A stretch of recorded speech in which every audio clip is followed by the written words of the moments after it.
Well, I think it's quite significant that the Congress and the administration. یہ بات اہم ہے کہ کانگریس اور انتظامیہ نے غیر جانبدار طریقے سے ترقیاتی فنڈز کی اہمیت کو تسلیم کیا ہے تاکہ دنیا بھر میں امریکہ کی ترقی کے منصوبوں کو فروغ دیا جائے۔ صدر کے لیے یہ اقدام اپنے اس وعدے سے پیچھے ہٹنا ہے جس میں انہوں نے کہا تھا کہ وہ دنیا کے ساتھ تعلقات میں امریکی امداد کے کردار کو کم کریں گے۔ We reject the ideology of globalism. نیا ادارہ OPIC یعنی اوورسیز پرائیویٹ انویسٹمنٹ کارپوریشن کی جگہ لے گا مگر اس کے پاس پہلے کے مقابلے میں زیادہ اختیارات اور فنڈز ہوں گے۔ صدر ٹرمپ اور بعض ریپبلکنز پہلے تو OPIC کو ختم کرنا چاہتے تھے۔ وہ سمجھتے تھے کہ ترقی پذیر ملکوں میں کاروبار کرنے والے اداروں کو قرضے دینا سرکاری وسائل کا اچھا استعمال نہیں، مگر ان کا مقابلہ تو ون بیلٹ ون روڈ سے ہے۔ چین کی طرف سے دنیا بھر میں ترقیاتی منصوبوں کے لیے 10 کھرب ڈالر سے زائد کی سرمایہ کاری کی جا رہی ہے۔ اس کی وجہ سے بیجنگ جغرافیائی اور سیاسی اعتبار سے مضبوط ہوا ہے، لیکن اس سے فائدہ حاصل کرنے والے ممالک میں مسائل کی بھی نشاندہی ہوئی ہے۔ بین الاقوامی اقتصادیات میں چین ایک ڈرگ ڈیلر کی طرح ابھر رہا ہے۔ آج دنیا میں قرضوں کی پائیداری سے متعلق وسیع تر بحث جاری ہے کیونکہ وہ مضحکہ خیز شرائط پر آسانی سے رقوم فراہم کر رہے ہیں جو ضروری نہیں کہ شفاف ہوں اور عالمی ضوابط کے مطابق ہوں۔ بیجنگ ان الزامات کو مسترد کرتا ہے کہ اس کی جانب سے قرضوں کی فراہمی سے ترقی پذیر ممالک قرضوں کے جال میں پھنس رہے ہیں۔ تجزیہ کاروں کا کہنا ہے کہ صرف 60 ارب ڈالر سے IDFC کا نیا ادارہ دنیا میں چینی سرمایہ کاری کا مقابلہ کرنے کے لیے کافی نہیں ہوگا، مگر قرضے فراہم کرنے والے دوسرے عالمی اداروں کی شراکت داری کے ساتھ یہ کافی با اثر ہو سکے گا۔ افریقہ، ایشیا اور لاطینی امریکہ کے ترقی پذیر ممالک امریکی سرمایہ کاری سے فائدہ اٹھا سکتے ہیں۔ پیٹسی ویدا کسوارا کے ساتھ ندیم یعقوب، اردو VOA۔ سعودی صحافی جمال خشوگی کے قتل کی تحقیقات میں صدر رجب طیب اردوان سعودی عرب پر مسلسل دباؤ ڈال رہے ہیں۔ اس وقت سعودی عرب کے پبلک پروسیکیوٹر بھی تحقیقات کے لیے ترکی میں ہیں۔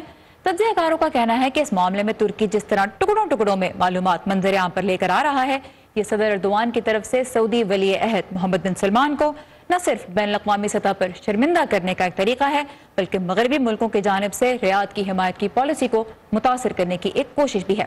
مزید جانتے ہیں اس رپورٹ میں۔ ترکی کے صدر رجب طیب اردوان سعودی عرب پر اپنا دباؤ مسلسل قائم رکھے ہوئے ہیں۔ یہ واضح ہے کہ جمال مارے گئے ہیں لیکن ان کی لاش کہاں ہے؟ ماہرین کا کہنا ہے کہ صدر اردوان سعودی ولی عہد محمد بن سلمان کے امیج کو عالمی سطح پر نقصان پہنچانے کی کوشش کر رہے ہیں۔ اگر یہ مسئلہ سعودی حکومت کی مغرب سے بات چیت کو مشکل بناتا ہے، خاص طور سے امریکہ سے، تو ترکی کو اس سے پیدا ہونے والے خلا میں اپنی جگہ بنانے کا موقع ملے گا۔ ترکی کی اس حکمت عملی کی جڑیں مسلم دنیا کی سیاسی حکمرانی کی جنگ سے جڑی ہیں۔ سابق سعودی بادشاہ کی موت کے بعد ترکی نے قطر سے اپنا اتحاد بنایا اور سعودی عرب نے متحدہ عرب امارات اور مصر کے ساتھ، اور بظاہر یہ دونوں خطے کی سیاست کے دو متوازی ستون بن رہے ہیں۔ اور یہ سیاسی حریف شام کی جنگ میں آمنے سامنے ہے۔ امریکہ کے ساتھ سعودی عرب شام میں جمہوری طاقتوں کی مدد کر رہا ہے جو شام کا زیادہ تر مشرقی حصہ YPG نامی کرد فوج کے ساتھ کنٹرول کرتے ہیں۔ ترکی YPG کو دہشت گرد سمجھتا ہے۔ کچھ ماہرین کا کہنا ہے کہ ترک صدر کی حکمت عملی خطرناک ثابت ہو سکتی ہے۔ اگر آپ ایک شخص کے قتل کو اپنی خارجہ پالیسی کے مقاصد کے حصول کے لیے استعمال کریں تو یہ مزید بے تکی بن جاتی ہے۔ دوسری طرف یہ سعودی عرب کی ترکی میں تقریباً $1 ارب کی سرمایہ کاری پر بھی سوالیہ نشان ہے۔ اس حکمت عملی کے بعد اگر محمد بن سلمان حکومت میں رہتے ہیں اور یہ ترکی اور سعودی عرب کے درمیان ایک مسئلہ بن جاتا ہے تو سعودی سرمایہ کاری ختم ہو سکتی ہے۔ کچھ روز پہلے ریاض میں ہونے والی سرمایہ کاری کانفرنس میں سعودی ولی عہد محمد بن سلمان سے انقرہ سے تعلقات کے بارے میں پوچھا گیا تو ان کا کہنا تھا بہت سے لوگ ہیں جو اس تکلیف دہ واقعے کو سعودی عرب اور ترکی کے درمیان درار ڈالنے کے لیے استعمال کر رہے ہیں۔ میرا ان کے لیے پیغام ہے کہ جب تک سلمان بن عبدالعزیز بادشاہ ہیں آپ ان مقاصد میں کامیاب نہیں ہو سکتے۔ اس بیان کے بعد سوال یہ اٹھتا ہے کہ کنگ سلمان بن عبدالعزیز کے بعد ترکی اور سعودی عرب کے تعلقات کا کیا ہوگا؟ ماہرین کا کہنا ہے کہ صدر اردوان خطے میں ترکی کی طاقت بڑھانے کے لیے سعودی ولی عہد کی شخصیت کو نقصان پہنچا کر ایک خطرناک لیکن طویل المدت حکمت عملی کی بازی کھیل رہے ہیں۔ ہنری ریجویل کے ساتھ ثاقب الاسلام، وائس آف امریکہ۔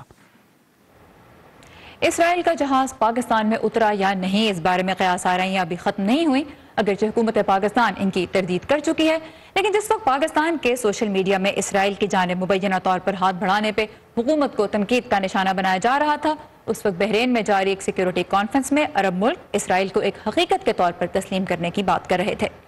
عمان کے بادشاہ سلطان قابوس نے جمعرات کو اسرائیل کے وزیر اعظم بنجامن نیتنیاہو سے مسقط میں ملاقات کی۔ یہ 22 سال میں کسی اسرائیلی وزیر اعظم کا پہلا دورہ عمان تھا۔ دونوں ریاستوں کے درمیان باقاعدہ سفارتی تعلقات نہیں۔ اس کے بعد بحرین میں علاقائی سیکیورٹی کی کانفرنس میں عمان کے وزیر خارجہ نے یہ تو واضح کیا کہ ان کا ملک اسرائیل اور فلسطین کے درمیان ثالثی نہیں کر رہا، لیکن یہ خیال بھی پیش کیا کہ جب اسرائیل خطے میں موجود ہے تو کیوں نہ اسے بھی دوسری ریاستوں کی طرح ہی دیکھا جائے۔ اور اس موقع پہ بحرین میں سعودی عرب اور امریکہ کے عہدیدار بھی موجود تھے۔ پھر ہم نے دیکھا کہ پیر کے روز اسرائیل کی وزیر برائے ثقافت اور کھیل میری راگیو نے ابوظہبی کی شیخ زاید گرینڈ ماسک کا دورہ کیا۔ اسرائیل پہلی بار متحدہ عرب امارات میں کھیلوں کے ایک مقابلے میں بھی شرکت کر رہا ہے۔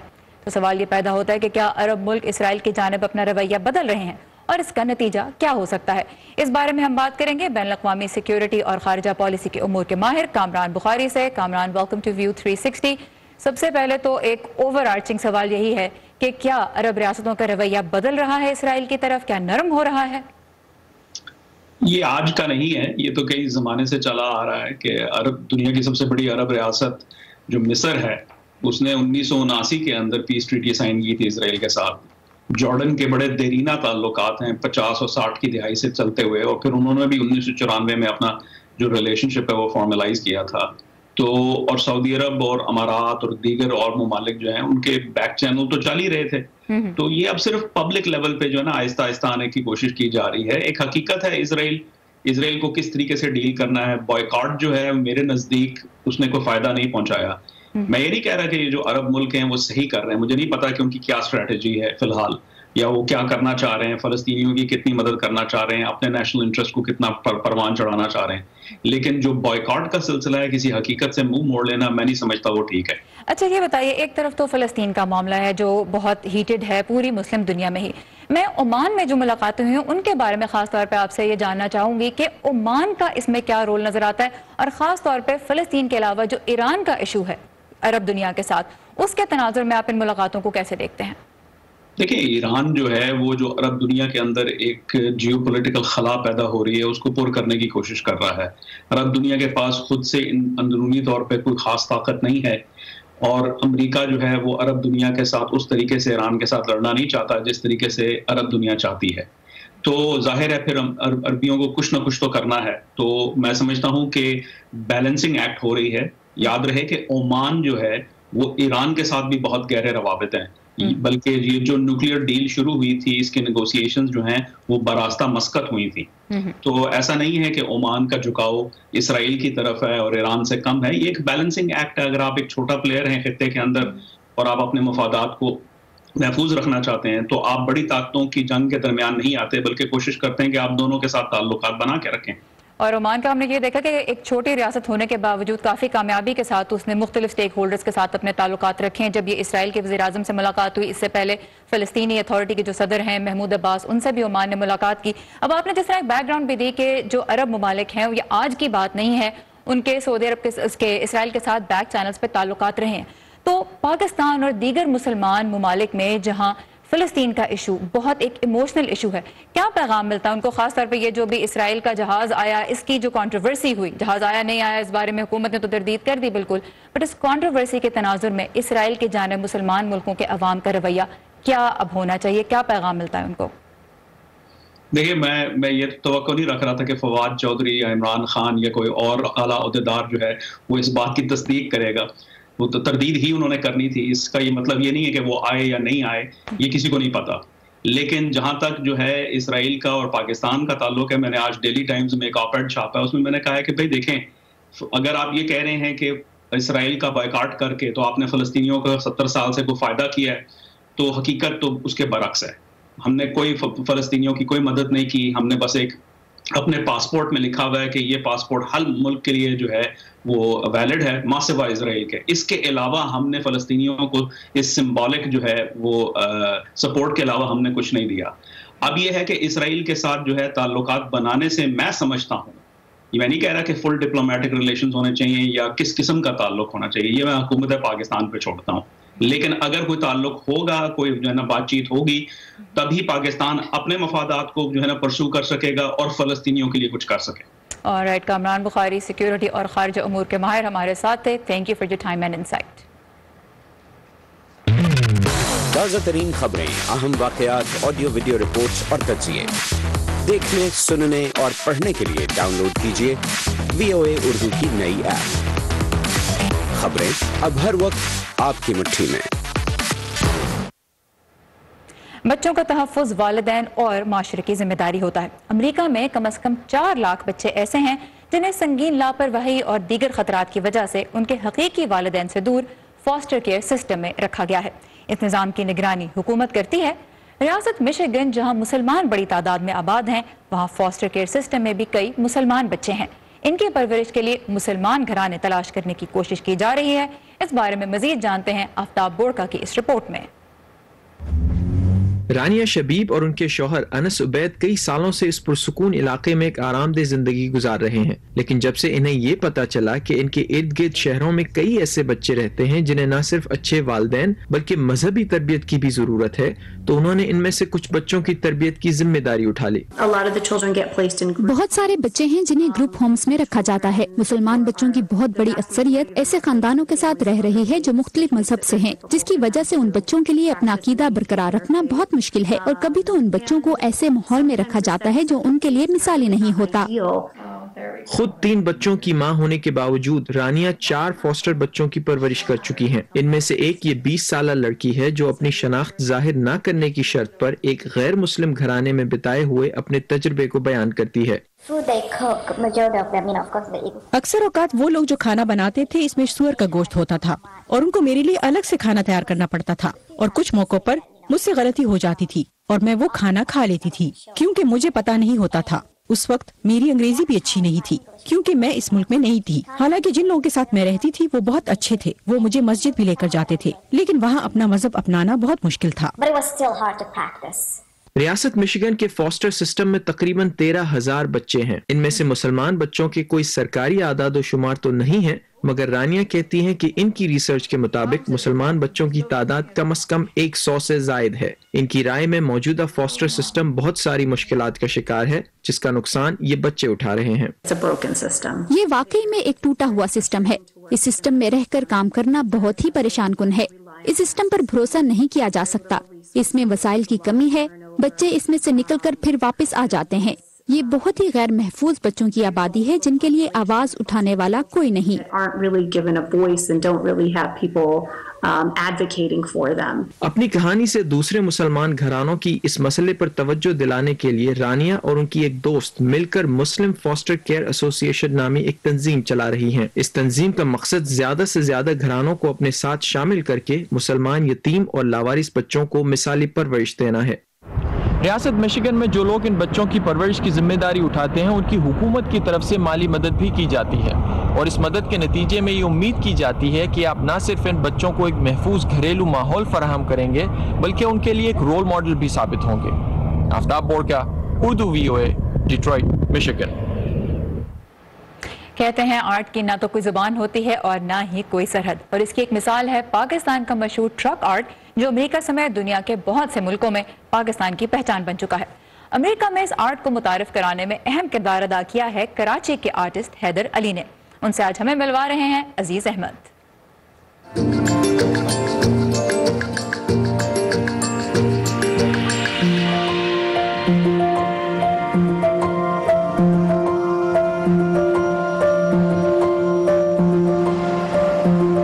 واشنگٹن شہر جہاں پہ ہم ابھی بیٹھے ہیں اس کا ایک میوزیم ہے اسمتھسونین، تو انہوں نے مجھے انوائٹ کیا تھا اس ٹرک سمیت.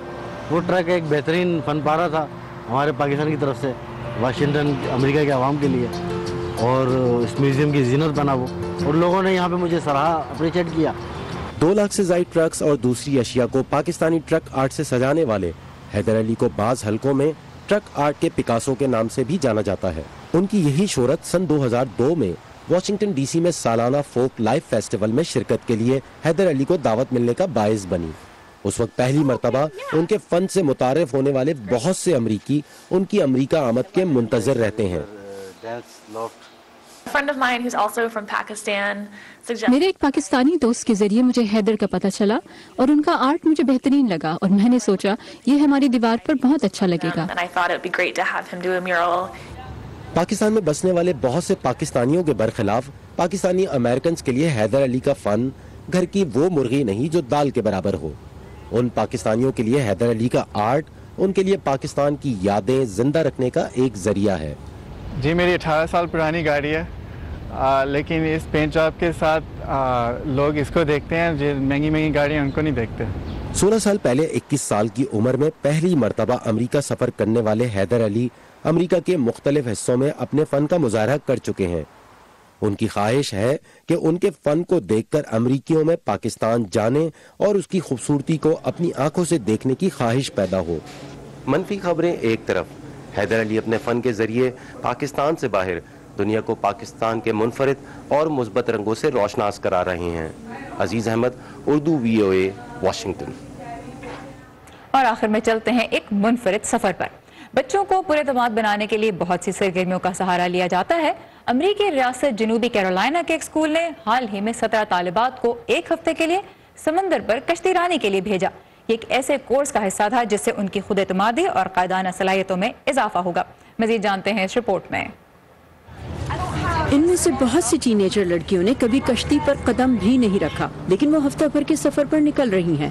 یہ ان میں خود اعتمادی پیدا کرنے کے ایک پروگرام کا حصہ ہے. آف شور لیڈرشپ پروگرام قائدانہ صلاحیتوں کے ساتھ کشتی, پانی اور بہت سی دوسری چیزوں سے متعلق ہے, لیکن اس کا اصل مقصد ہے لڑکیوں کو خود اپنے آپ کو جاننے کا موقع دینا اور ان کی خود اعتمادی بحال کرنا. یہ کافی مشکل ٹرپ ہوگا, پورا ہفتہ گزارنا, کیونکہ مجھے پانی کا کوئی تجربہ نہیں اور مجھے امید ہے کہ اس کے بعد میرا خود پر اعتماد بڑھ جائے گا. ان کے لیے بڑا چیلنج ہوں گے کشتی کی ہچکولے اور گھر کی یاد.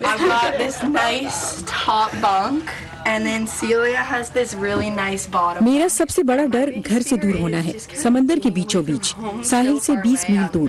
مجھے اپنے گھر والوں اور کتے کی یاد آئے گی, لیکن میں سب کو جاننے کے لیے پرجوش ہوں. ایک independent high school Ashley hall کی یہ 17 لڑکیاں ریاست ورجینیا کے شہر نارفوک سے کشتی رانی کر کے ریاست کیرولائنا میں اپنے شہر چارلسٹن پہنچی, اور سفر کے دوران وہ کم نیند, سخت محنت اور سرد موسم سے نبرد آزما رہی. آپ 2 بجے رات میں اٹھتے ہیں اپنا مخصوص لباس پہن کر اور باہر سردی میں بیٹھتے ہیں. ہمارے پاس فونز بھی نہیں تھے اور نہ ہی باہر سے کوئی اور رابطہ. پہلے انہیں تحفظات تھے, لیکن پھر انہیں یقین ہو گیا کہ وہ یہ کر سکتی ہیں. انہوں نے سارا دن کام کیا اور ان کی کارکردگی زبردست رہی.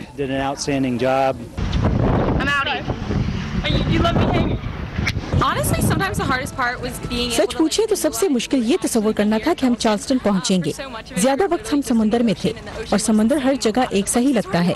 دوسری چیزوں کے علاوہ میں نے جانا کہ کیسے آپ خود اعتمادی کے ساتھ مشکل چیزیں کر سکتے ہیں, اور پھر میں نے جب سب چیزوں کو قبول کر لیا تو مجھے یقین ہو گیا کہ میرے لیے یہ تجربہ سودمند ہوگا. اور ان کے اگلے سمندری سفر تک یہ لڑکیاں گھر پہنچنے پر خوش ہیں. عیشا سرائی کے ساتھ صبا شاہ خان, اردو VOA. اور لڑکیوں کے لیے اس انسپائرنگ میسج کے ساتھ ہی ختم ہوتا ہے آج کا ویو 360. فیڈ بیک کا ہمیں انتظار رہے گا آپ کی طرف سے. اس کے لیے آئیے facebook.com/VOA Urdu کے پیج پر, اور تازہ ترین خبروں کے لیے آپ لاگ آن کر سکتے ہیں urduvoa.com پر. سارے زمان کو بھی اجازت دیجیے. خدا حافظ.